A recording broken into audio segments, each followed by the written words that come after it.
في ناس كتير جدا مش فاهمين يعني ايه فيديو كومنتيري ساعتك بتكلمني؟ عمي ايه الاخبار؟ كوميدي وكده ولا ايه؟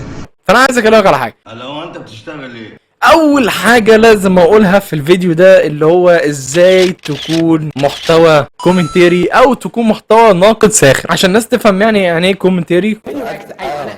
انا فيديو رياكت بس انا قصدي الفيديو رياكت بتاع الناس التانية دي اللي هي بتعمل ها ها ها ها على اي فيديو خلاص ما بتقولش رايها يعني ماشي، بس خلينا نقول ان انت بتعمل رياكت بس. لا انا كومنتاري بكومنت مش وبرياكت. ايه ستيل؟ ايوه انا عارف انا عموما ده انا كده فهمتكم يعني ايه فيديو كومنتيري عشان في ناس كتير جدا مش فاهمين يعني ايه فيديو كومنتيري وكميه التعليقات السلبيه اللي موجوده في القناه على العموم انا مش عايزين نتكلم عن الموضوع ده كتير عشان احنا دلوقتي هنتكلم عن الناس اللي بيعملوا نفس المحتوى الكومنتيري. يلا بينا نبدا ونخلص معاهم الليله دي.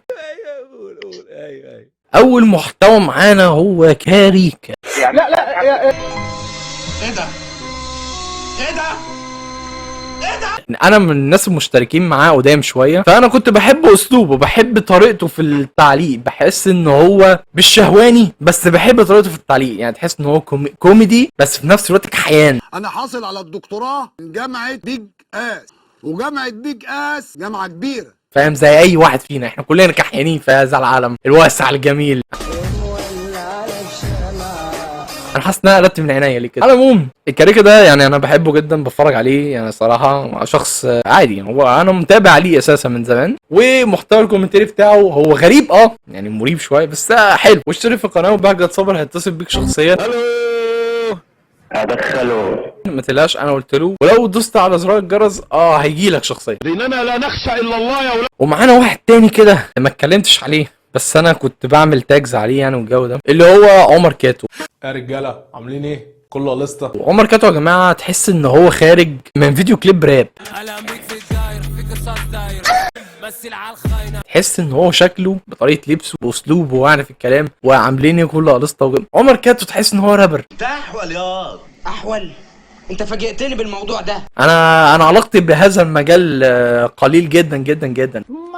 فانا دلوقتي جاي انظف المجال. ايوه ونيجي عند عمنا وعم الشباب وعم الشباب الهيجة وعم الناس اللي بتتفرج على فيديوهات القائد العظيم للشهوانيين والقائد العظيم للناس الضايعة وفي الغالب هو اللي ضيعهم هو الشاطر.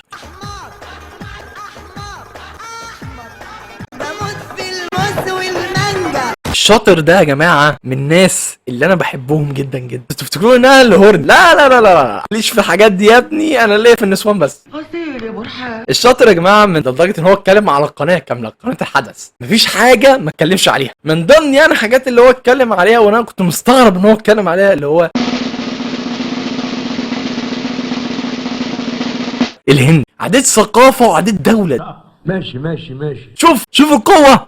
شوف ربنا شوف قوة الهورني فدي حاجة جامدة يعني مش شاطر يعني اديله الاحترام وريسبكت في حاجة زي كده.